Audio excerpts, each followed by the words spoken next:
Today's episode is about a very important topic, which is your intuition. Hello and welcome to the Successful, Sensitive and Intuitive Entrepreneur podcast. My name is Lydia Sophia Wilmsen and I am an intuitive success mentor for sensitive entrepreneurs. In this podcast, I speak about the challenges sensitive and intuitive entrepreneurs face. I offer you new perspectives and solutions, as well as experiences of other entrepreneurs. Plus, I speak about my personal experience of being a highly sensitive person who has successfully built and scaled 2 businesses. All of that with the goal to make you and your business even more successful in your very unique and authentic way. Have fun and enjoy. The question is how to trust and use your intuition. I know the topic is all over the place. Like, you can read so many things about it. So many people have the question, how do I actually hear my intuition? Is my intuition speaking or is my fear-based mind speaking? Like, there are so many questions around that topic. And this won't be a lengthy podcast episode because I basically want to talk about some fundamental stuff there.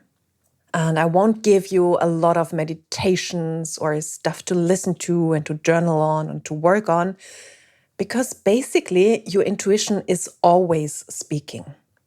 It is not some fancy thing out there that you have no connection with and where you have to meditate now for the next 10 years in order to get access to. No.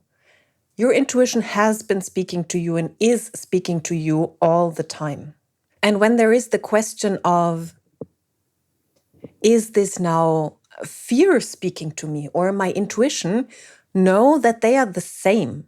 It's the same voice. However, it depends from what energetic level you're asking your intuition. You're asking your heart, you're asking your gut, you're asking your body, mind, whatever. There are so many different concepts around it, and I won't create a new concept, nor will I explain all the different concepts. For me, very often it's more about simplicity. So make it simple. You don't have to have crazy, huge concepts around intuition. Wherever your intuition is speaking from, I don't care.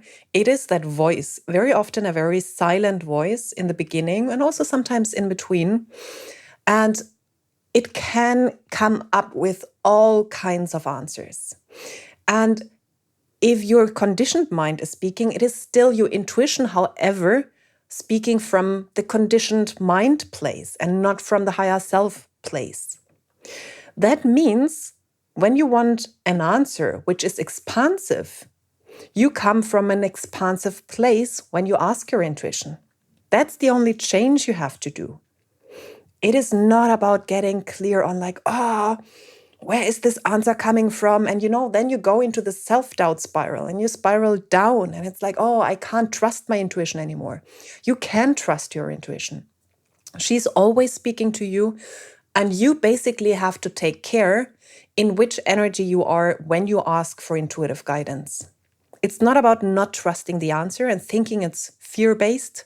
Yeah, when you ask your question from fear, from a base of fear, from an energy of fear, you will get answers which match that energy.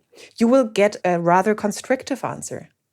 So if you're totally in overwhelm and in scarcity mode, your intuition will come up with kind of answers around that, around scarcity. It's still your intuition speaking. It's not like fear or whatever is speaking out of you. Yeah, they are the same in that way. When you ask from a place of fear, your intuition will come up with answers which create more fear for you and which create more fearful scenarios for you. And when you ask your intuition, when you ask or if you ask for intuitive guidance coming from a place of inner relaxation, coming from a place of, I connect with my higher self. I connect with a next level version of myself, not with my conditioned mind, with my past stories, and rather step into a moment of freedom and ask my intuition from that place. You will get expansive answers. And then those answers obviously can freak you out. And then it's like, what the fuck? I don't want to do that. That's scary. And this then is your conditioned mind telling you like, don't do that. Usually your intuitive answers can be out of your comfort zone. And they are those which bring expansion into your life when you ask from an expansive place. So you take care of the energy you are in when you ask for guidance. That means if you're in a very scarce mindset, when you're in a fearful mindset, you take care, you do sport, you go out into nature, you connect with a loving friend, you do anything to be in a more high vibe energy in that moment, or in a more compassionate, do inner child work, stuff like that, to be in a more compassionate energy. And from that place, you ask yourself, what is my next step? What is the right decision? What decision do I want to take? If you are asking, for example, on guidance around decisions.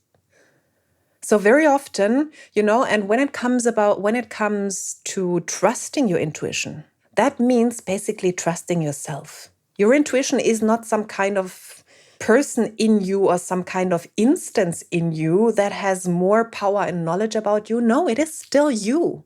And it means to trust yourself. Trusting your intuition with whatever kind of freaky things it comes up means to trust yourself. So usually 99.9%, you actually know what your intuition is talking to you, what your intuition coming from an expanded place is recommending you to do. We usually do it. We usually know it. The issue is not that we don't know it. The issue is that we then are fearful to follow up upon the advice. And when you have trust issues around your intuition, think about all the moments when you made an important, good decision in your life, like big, massive decisions. What did your intuition tell you? I can guarantee you that it was gut-based. It was yeah, that's the right thing to do. Perhaps you did get some research on board. You studied prices, or you studied different opportunities or different modalities. However, when you took the decision, even if it was an informed decision, there was an instance in you that said, yes, let's do that. Sometimes specifically when it's a kind of crazy decision as well, which goes against societal standards, or which goes against what other people in your surroundings do. So check in with those major decisions in your life, what your intuition told you. Like when I think back about major decisions in my life, that was when I went to South America to study abroad. This happened in basically 1 week, the decision and making it work. It was purely based on my intuition. I wanted to do it, I made it work. It was one of the most amazing decisions of my life. When I decided to get my coaching degree, that was one of the other very important decisions in my life. And yes, it was against the reasonable thing to do because it was quite some money to invest. And it was at a time where I thought, why would I do that? I don't want to become a coach. Why would I do that? And my intuition told me this is what needs to be done. This is the right thing now. And there are many more also when it comes to people in my life. There are so many decisions, really important big decisions. When I think back about them or back to them, there was always an instance in me, this intuitive mind that told me do it, and I followed it, and it was, the best decision ever. And you can also think back basically on bad decisions, seemingly bad decisions. By the way, I have a podcast about bad decisions out there, a podcast episode. Make sure to listen to that. So I won't go into more detail around bad decisions. If there is something where you still think why did I do that? Think back. Wasn't there a tiny moment where you already knew that this was not what you wanted to do? When we think back to those decisions, it can be, and still it's a win now because you learn from it.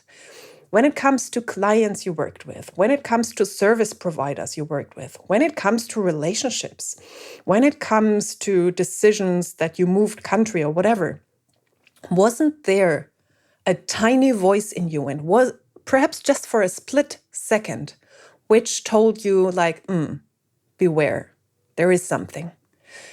I can look at every decision where later on I thought, this is not what I wanted to do. And even though now I'm totally fine, I had my learnings from that. And of course, this is my life, how it has gone. However, in that moment, I can see that there was something in me that already basically had like the signal on, like, oh, check in with yourself. So you can trust yourself, either decisions where you later on thought like, I wanted it differently. There was a voice in you that told you so. And the same with amazing decisions. There was also a voice in you that told you so. And yeah, perhaps sit down and think back about past decisions, because very often we don't do that. So sit down and think back about past decisions and figure out if there was that tiny voice in your head. And then some more about intuition. Yeah, it just means you need to listen.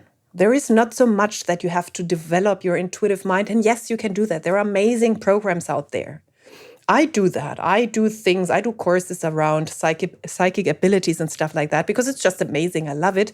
And you can always enhance it, but it doesn't mean that you don't have it and you have to do stuff to get it. No, it just means you basically become more aware of it and work with it in a different way so that you can do, however, know that your intuition is always working.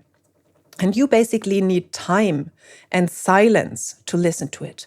If your life is very full, if you're like overworking yourself, you're people pleasing everyone around you, there is no time and space to calm down because your intuition can be rather silent at times. It can also be very loud. It might be that you just don't make space for it to listen to it. So my invitation today is to check in with past decisions, to learn that your intuition was always on board in order to trust it more. Step into trust, like you have to choose trust as well. This is not something that just comes flowing into your window or something. You can now choose to trust your intuition, and so be it. And when it comes to using your intuition, very important, the energetic level you ask your intuition from. So if you're in a really bad space, make sure to take care of your energy first. And if it's just for a moment, to be in a better space. And then ask for intuitive guidance. And of course, do the inner work. I always say that basically in every podcast episode because it's so important. The more you believe in yourself, the more you believe in your intuition, and the more powerful the voice becomes. So it can be in the beginning that it is very silent, and you can come to a place where you ask your intuition and you bam, get an answer in an instant, you trust it, you follow up, and you get amazing results with it. So of course, you can get better with it. You can get better with listening to it. You can get better with implementing and not following the fear, like the answers or the reasons your brain comes up, your mind comes up with afterwards when your intuition has spoken and then says like, no, don't do that. That's dangerous. Of course, your comfort zone wants to keep you there. Your conditioned mind wants to keep you in the safe zone. So very often, if you ask intuition from a high energy place, it will come up with high energy answers. And your conditioned mind will freak out and say like, we don't do that. We want to be safe. And what you are there recommending, that means we are not being safe anymore. And you have to do the internal work around that. However, the fundamental piece is that your intuition is always speaking, that you don't have to become a psychic or something in order to work with your intuition. And you can access it here and now. You can look back at your life and see that you have worked with your intuition already. Specifically those of my clients who are very brainy, as I am, very brainy and big thinkers. And in the beginning, a little bit of like, mindset, that's the woo-woo stuff, even though it's not woo-woo at all, but coming from that place. For them, it's like intuition. I have no idea what it is. Like, no, I just want to plan. I just want to think. And to then, like, it's such a big aha moment when they figure out that they have always worked with their intuition. It's not that you either think or use your intuition. They go together. They both have their time. And you just need to believe and trust in your intuition again and know that it is speaking to you and basically follow its advice. So this is my tiny podcast episode today. It's not about all the tools, how to get better in listening to your intuition and all that stuff. No, it is basically giving the power back to you, empowering you to see that you can work with your intuition. Whether you're a thinker, whether you are a very rational person or not, you can use your intuitive mind always. You always have access to it. You have been using it, and you have to take care of the level of energy you come from when you ask for intuitive guidance. And obviously, if you want, you can listen to my meditation around that. It is a little bit more catered around working with soul-aligned client. So it might be that this is not what you want right now because you are somewhere totally different in your business and in your life. Then just exchange it, use the meditation. And instead of asking for advice when it comes to business, you can ask it for advice around relationship, around next level in business or whatever. So yeah, I will put the link in the show notes and you can download it, or you can sign up for it. It's free, and listen to it. And you can even use it as a daily process for 21 days. And you will see that so many glimpses will happen for you. So many intuitive hints will come to you. Okay, my lovely ones, have an amazing day, and until the next episode. Did you like this podcast episode? Then I would be super, super grateful if you gave me a 5-star rating and review on iTunes. Super helpful. And please subscribe to the podcast and share it with people who you know can benefit from it. You can find all links to my social media profiles, my website, and contact form in the show notes. And whenever you're ready to take a next step, and that means you want to live a life of more on all levels, then send me a message with where you want to go and what is keeping you where you are, like what keeps you stuck at the moment. And then I'll get back to you as soon as possible. Thank you for listening, and until the next episode, much love to you, Lydia.